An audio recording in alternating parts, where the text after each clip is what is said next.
اعوذ باللہ من الشیطان الرجیم بسم اللہ الرحمن الرحیم رب اشرح لی صدری ویسر لی امری واحلل عقدۃ من لسانی یفقہوا قولی۔ مغرب سے پہلے نماز پڑھنا۔ عبداللہ مزنی رضی اللہ عنہ سے روایت ہے، وہ نبی صلی اللہ علیہ وآلہ وسلم سے بیان کرتے ہیں کہ آپ صلی اللہ علیہ وآلہ وسلم نے فرمایا، مغرب سے پہلے 2 رکعتیں ادا کرو۔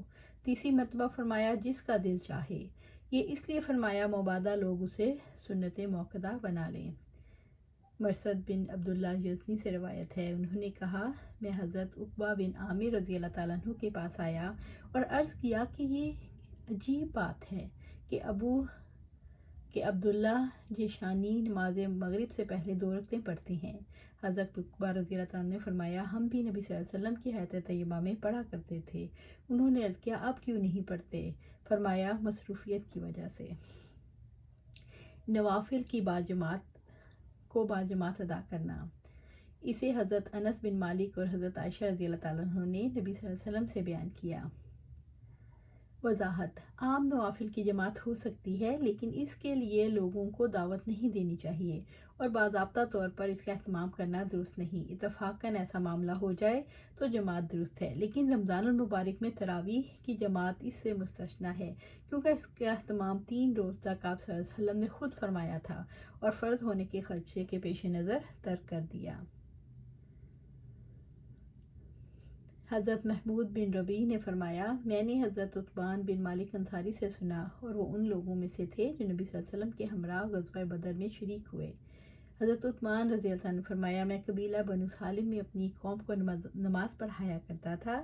میری اور اس قبیلے کے درمیان ایک وادی حائل تھی۔ جب بارشیں ہوتی تو اسے عبور کر کے ان کی مسجد تک پہنچنا میرے لیے دشوار ہو جاتا، اس لیے میں رسول اللہ صلی اللہ علیہ وسلم کی خدمت میں حاضر ہوا، عرض کیا، میری نظر کمزور ہو چکی ہے اور یہ وادی جو میرے اور میری قوم کے درمیان بہتی ہے، جب بارشیں ہوں تو اسے عبور کرنا میرے لیے مشکل ہو جاتا ہے۔ میری خواہش ہے کہ آپ تشریف لائیں اور میرے گھر میں کسی جگہ پر نماز پڑھیں تاکہ میں اسے ہمیشہ کے لیے جائے نماز بنا لوں۔ آپ صلی اللہ علیہ وسلم نے فرمایا، میں عنقریب آؤں گا۔ چنانچہ ایک دن جب سورج چڑھا آئے تو رسول اللہ صلی اللہ علیہ وسلم اور ابوبکر صدیق رضی اللہ عنہ میرے پاس تشریف لائے۔ رسول اللہ صلی اللہ علیہ وسلم نے اندر آنے کی اجازت طلب فرمائی۔ میں نے آپ کو اجازت دی تو آپ نے بیٹھنے سے پہلے فرمایا، آپ اپنے گھر کے کس حصے میں ہمارا نماز پڑھنا پسند کرتے ہیں؟ میں نے آپ کے لیے ایک جگہ کا اشارہ کیا جہاں میں پسند کرتا تھا وہاں نماز ادا کی جائے۔ چنانچہ آپ صلی اللہ علیہ وسلم نے وہاں کھڑے ہو کر اللہ اکبر کہا۔ ہم نے بھی آپ کے پیچھے صفیں درست کی۔ آپ نے 2 رکعت پڑھ کر سلام پھیر دیا۔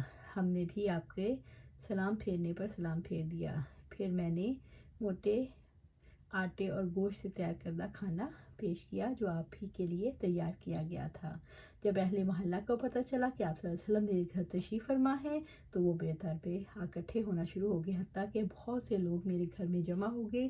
ان میں سے ایک شخص نے کہا، مالک ابن کو کیا ہوا؟ وہ ہمیں یہاں نظر نہیں آ رہا۔ ان میں سے دوسرے شخص نے کہا، وہ منافق ہے، اللہ اور اس کے رسول صلی اللہ علیہ وسلم سے محبت نہیں رکھتا۔ آپ صلی اللہ علیہ وسلم نے فرمایا، ایسا مت کہو، کیا تم اسے نہیں دیکھتے ہو؟ لا الہ الا اللہ کہتا ہے اور اس کا کلمہ پڑھنے کا مقصد صرف اللہ ہی کی رضا جوئی ہے۔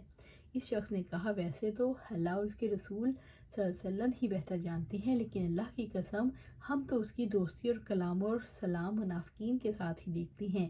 آپ صلی اللہ علیہ وسلم نے فرمایا، اللہ تعالیٰ نے اس شخص کو جہنم پر حرام کر دیا ہے جو اللہ کی رضا کے لیے کلمہ طیبہ پڑھتا ہے۔ حضرت محمود بن ربیع رضی اللہ عنہ نے فرمایا، میں نے یہ حدیث چند لوگوں سے بیان کی جن میں آپ صلی اللہ علیہ وسلم کے صحابی حضرت ابو ایوب انصاری رضی اللہ تعالیٰ عنہ بھی تھے۔ یہ واقعہ اس غزوے میں پیش آیا جس میں حضرت ابو ایوب انصاری رضی اللہ تعالیٰ عنہ کی شہادت ہوئی اور رومی سرزمین میں قسطنطنیہ میں یزید بن معاویہ امیر لشکر تھے۔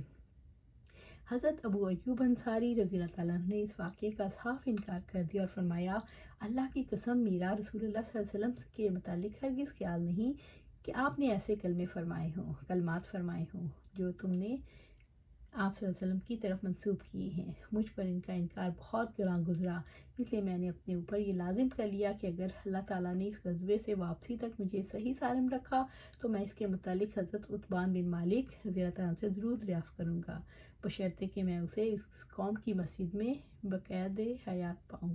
چنانچہ میں جب اس غزوے سے واپس لوٹا تو میں نے حج یا عمرے کا احرام باندھا اور وہاں سے روانہ ہوا۔ بالآخر جب میں مدینہ منورہ پہنچا تو قبیلہ بنو سالم کا رخ کیا۔ میں نے وہاں حضرت عتبان بن مالک رضی اللہ عنہ کو دیکھا۔ وہ نابینا ہو چکے تھے اور اپنی قوم کو نماز پڑھا رہے تھے۔ جب وہ نماز سے فارغ ہوئے تو میں نے انہیں اسلام کیا اور اپنا تعارف کرایا۔ پھر میں نے ان سے اس حدیث کے متعلق دریافت کیا تو انہوں نے یہ واقعہ اسی طرح بیان کیا جس طرح پہلی مرتبہ بیان کیا تھا۔